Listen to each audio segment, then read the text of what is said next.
Porque a fé não é algo nosso, tá bom? Como nós aprendemos, né, lá em Efésios capítulo 2, versículo 8, a fé não é nossa. A fé é um dom de Deus, a qual ele dá a todos aqueles que pedem. E é isso que eu acho mais lindo do Evangelho. É Deus nos dando tudo sem pedir nada em troca. Muito porque eu não posso dar nada em troca a Ele. O que eu posso dar a Ele, amados? Uma vida podre e mergulhada no pecado, ao qual não tem nenhum atributo ou nada que me salve, ou nada que seja pelo menos, né, semelhante a algo bom. Cristo me pega daquela forma, me destrói, me moe por inteiro lá na cruz do Calvário para me gerar um novo ser. E aí ele me oferece a fé. O que diz lá? 8. Porque pela graça sois salvos, mediante a fé. E isto não vem de vós, é dom de Deus. Não vem de mim. É algo dado por Deus. Agora temos que pedir, amados. Temos que pedir genuinamente. Eu falo que essa oração, a primeira oração de um cristão regenerado, é ela a mais intimista que ele consegue chegar próximo de Deus, de entender, Pai, eu sou um pecador e eu necessito de justificação, eu necessito da sua fé. Eu necessito crer que eu fui incluído na obra de Cristo Jesus. Eu necessito crer que quando Cristo falou lá em João, capítulo 12, versos 32, eu estava naquele todos. Eu preciso crer, Pai, porque eu sei que sem isso eu não vou a lugar algum. Eu sei que sem isso, depois nós vamos ler João capítulo 15, verso 6. Depois disso eu sou incluído nesse pacote. O que diz João 12?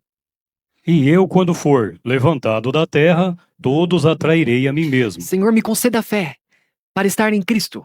Me conceda fé para permanecer em Cristo Jesus. Porque eu sei, Pai, que pela tua palavra, aqueles que não estão em Cristo, eles já vão ser lançados fora. E aí a gente vê o versículo 6 do capítulo 15. Se alguém não estiver em mim, será lançado fora à semelhança do ramo, e secará e o apanham, lançam no fogo e ardem. Amados, essa é a nossa religião. Não é termo ou placa na frente da igreja, né, que define uma pessoa. É estar em Cristo. 2 Coríntios 5,17. Sempre quando o amado for questionado, qual é a sua religião? Fala, sou cristão. Ah, mas todo mundo é cristão. Não. Só aqueles que têm Cristo vivendo nele são cristãos. Porque somente Cristo dá o poder da pessoa ser chamada filho de Deus. Só ele dá acesso ao Pai. Somente ele dá acesso à regeneração, mais ninguém. Por isso que esse versículo, amado, é o que representa onde eu estou, ou aonde eu devo estar para falar que eu sou uma nova criatura. O que Paulo disse? E assim, que se alguém está em Cristo, é nova criatura. As coisas velhas já passaram, e eis que tudo se fez novo.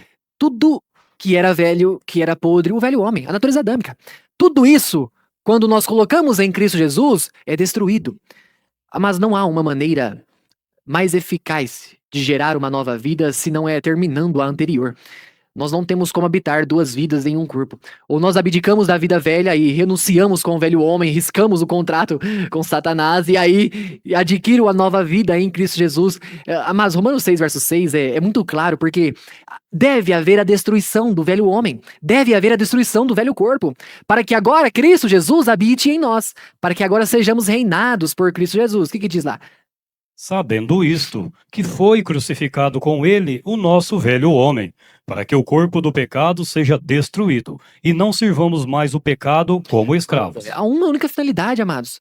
Cristo nos atraiu no corpo dele para uma única finalidade, nos fazer morrer com ele.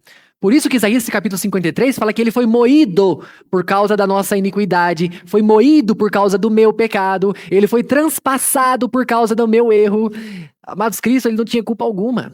Mas ele se fez aqui na terra o sacrifício poderoso e completo e suficiente e pleno para que hoje possamos desfrutar de uma nova vida. Eu gosto sempre de lembrar de João capítulo 1, porque todos quantos receberam a Cristo Jesus, amados, estamos falando de crer nele, estes, o Pai deu o poder de serem chamados, né, filhos de Deus. Então é somente através de Cristo. Mas a todos quantos o receberam, deu-lhes o poder de serem feitos filhos de Deus, a saber, aos que creem no seu nome. Que creem. Amados, a Bíblia é muito clara. Ela não tem nada que esconder, ou algo que se contradiz, ou algo obscuro. Amados, o que era obscuro a eles naquele tempo, o mistério que estava oculto desde os séculos da fundação de tudo, agora foi manifesto. Agora foi manifesto em Cristo Jesus. Não há mais nada, amados. Mas nós andávamos em trevas. E de repente apareceu uma luz, a qual nos guia agora no caminho. E essa luz é Cristo Jesus, que me livra da morte. O que diz? 2? 9:2. O povo que andava em trevas viu uma grande luz, e aos que viviam na região da sombra da morte resplandeceu-lhes a luz. Resplandeceu a luz. Sabe para que isso, amados? Para que agora o caminho seja iluminado. Para que agora eu tenha clareza de saber aonde eu estou indo. Com clareza para onde eu estou indo, eu tomo decisão, amados. Isso que é belo. Porque a simples manifestação de Jesus Cristo não é a salvação, tá? É simplesmente expor aquilo que está escrito. Aqui Cristo está sendo manifestado. Porque a palavra, qual é? Ele próprio, ele é o verbo, se tornou carne, está sendo manifestada, está sendo lida, está sendo exposta. Agora cabe a nós tomar uma decisão. Senhor, eu vou pedir fé para crer e crer que Cristo me atraiu e, como diz o texto, né? Crer naquele que de fato morreu naquela cruz, me levando a morrer com ele. Vou pedir fé? Ou simplesmente vou ignorar? Porque, amados, a luz veio sobre todos. A luz veio sobre todos. Mas há aqueles que rejeitam a luz. Há aqueles que rejeitam Cristo Jesus. Por isso que o versículo 12, qual nós lemos, o versículo 11 fala: porquanto veio para os que eram seus e os seus não o receberam. João 1:11. Veio para o que era seus e os seus não receberam. Veio para os judeus e os judeus não o receberam. Os judeus o rejeitaram. A luz estava no meio deles. E eles preferiram colocar um tapa-olho e seguir na escuridão. Eu gosto sempre quando Jesus fala, né, de cego conduzindo cegos. Mas é algo inexplicável, né? Ambos cairão no buraco. Ambos errarão. Porque enquanto nós tivermos pessoas que não conhecem a verdade, guiando outras pessoas dizendo-se verdade, é o versículo 8. Tendo cuidado para que ninguém vos faça presa. E aqui os predadores são os falsos. Os predadores são aqueles que não têm, amados, compromisso nenhum com a verdade. Isso me assusta cada vez mais, a cada vez que o tempo passa, que eu vejo que as pessoas cada vez menos têm pudor diante do púlpito. E aí, na hora que ela se assenta para ouvir aquilo, não há nada correlacionado à verdade saindo, né, daquele que deveria ser o portador da palavra. Mas, amados, o que nos conforta é que isso deve acontecer, né? Para que a palavra se cumpra, e para que os dias se abreviem, e para que o último dia, o dia do Senhor, chegue. Eu fico triste muito pelas pessoas que são enganadas e não buscam o conhecimento para se libertarem. João capítulo 8, verso 32, amados. Isto é libertador. Amados, não dependem de homem algum. Eu sempre vou bater nessa tecla aqui. Não dependam de mim, nem de qualquer outra pessoa para ter acesso à palavra. Não terceirizem a sua comunhão com Deus. Não terceirizem a sua salvação, porque ela é individual. Busquem individualmente a palavra, amados, e ela tem poder suficiente para te libertar. Porque a verdade liberta. O que diz? 32? E conhecereis a verdade, e a verdade vos libertará. A verdade tem o poder libertador. E quem é a verdade? O verso 36. Se, pois, o Filho vos libertar, verdadeiramente sereis livres. Jesus começa olhando para os judeus dizendo, a verdade pode libertar vocês. E eles falam, mas a gente nunca foi servo de ninguém, eu sou filho de Abraão. Quem é você para falar que eu estou servindo alguém? E Jesus fala, todos que servem ao pecado, quer dizer, todos que estão no pecado, né, vivem no pecado, são servos do pecado. Fazem a vontade do pecado, mas isso é normal da vida do ser humano. Estar no pecado e realizar a vontade do pecado. Por isso que ele fala que nós somos circuncidados não pela circuncisão humana, que essa é inefável, amados. Ela é falível. Mas pela cristã, ou pela de Cristo, ou pela divina. Que ela é suficiente. E aí, vocês precisam ser libertos dessa servidão do pecado.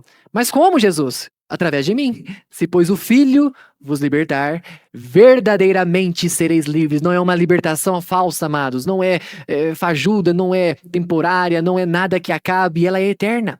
E sempre será eterna. Porque Cristo, volto a dizer pela quinta vez só hoje, é suficiente. Então, não vos faça presas suas por meio de filosofias, vãs sutilezas, com palavrinhas bonitas, mansas. E hoje nós vemos, né, as grandes igrejas, uns grandes polos, né, milhões e milhões de reais investidos com a pessoa que, para ocupar o cargo lá, não precisa ter a unção do Espírito. É só precisa ter uma oratória muito boa, um jeito muito bom de lidar com as pessoas e tá tudo bem ali, às vezes causa algum fervor ali para manter os amados animados, um louvor muito bem ensaiado, muito bem tocado, muito bem ajustado, e aí as pessoas vão ficando. E Cristo só ficando para trás. Olha o que ele diz. Segundo as tradições dos homens, segundo os rudimentos do mundo. Olha o mundo entrando dentro da igreja. O mundo tomando forma dentro da igreja para que a igreja vire mundo. Quando o mundo entra na igreja, amados, aí é um problema. Quando a igreja é bem instruída, bem percebida, né, do que é correto, do que não é correto, sabendo os usos e costumes, as tradições que são boas, as tradições boas, tá, amados? Não aquelas que colocam peso sobre a pessoa, mas os costumes bons que nós temos. Quando entra qualquer coisa diferente, tá, amados? Já é repelido. Ele já é observado e é rejeitado. Sabe qual que é o problema? quando não se tem tal conhecimento, as coisas nunca acontecem do dia pra noite, tá bom? A gente não vai mudar daqui, pum, acabou, no outro dia já começou outro jeito. Não, é sempre com sutilezas. Por isso que ele fala aqui, ó, com vãs sutilezas. Que não é sutileza, né? Por isso que ele é vã. E troca uma coisinha aqui, a gente muda um detalhezinho aqui, no outro dia isso, na outra semana, no outro ano, e no outro ano. E aí, quando a gente vê, daqui a um pouco tempo, nós já mudamos completamente. Perdemos o rumo da palavra, porque lá atrás nós fomos perdendo pouquinho por pouquinho. E aí acabou. E aí o que acontece? O final do versículo? E não segundo Cristo. A vida que agora vivo-a na carne, vivo-a pela fé do Filho de Deus, o qual me amou e se entregou a si mesmo por mim. Se isso tudo não tem validade alguma, Cristo morreu em vão, que é o versos 21. Não tem validade nenhuma. Nós somos mortos, né, antes de sepultar, né? Mortos com Cristo, né? Nós somos sepultados com Cristo e nós somos ressuscitados juntamente com Cristo. Isto é novo nascimento. Isto é uma nova aliança. Isso é uma nova regeneração. Por isso que nós estamos em Cristo para participar de tudo isso.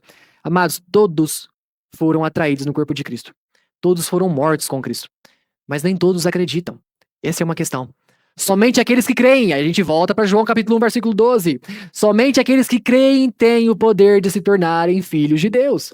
A fé que nos liga ao Pai, que nos liga nele. João 17. Ele orou por nós, amados, nos unindo em Cristo Jesus. E ali nos deu uma nova vida, para que participei da morte, participei da ressurreição. Matei o velho homem, morri, fui destruído para regenerar. Um novo ser, uma nova pessoa, amados. Nada do velho homem vem na bagagenzinha. Nada. É de uma vez por todas. Por isso que Romanos capítulo 6, versículo 7 fala... O que diz lá? Romanos 6, versículo 7. Porquanto aquele que está morto está justificado do pecado. Justificado, liberto de uma vez por todas. Amados, olha o versículo 13. O qual estáveis mortos nas vossas ofensas, no vosso pecado, na incircuncisão da vossa carne, vos deu vida, perdoando toda a ofensa. Nós vimos hoje pela manhã, né? Amados, o pecado todo ele é perdoado somente em Cristo Jesus. E aí, causa uma amnésia em Deus. Ele esquece de toda a vida velha que nós vivemos. Não leva em conta o tempo da ignorância. Não leva em conta, né, o tempo que estávamos no pecado. Isso tudo é limpado, lavado, regenerado. Não tem mais volta. Por isso Cristo é suficiente.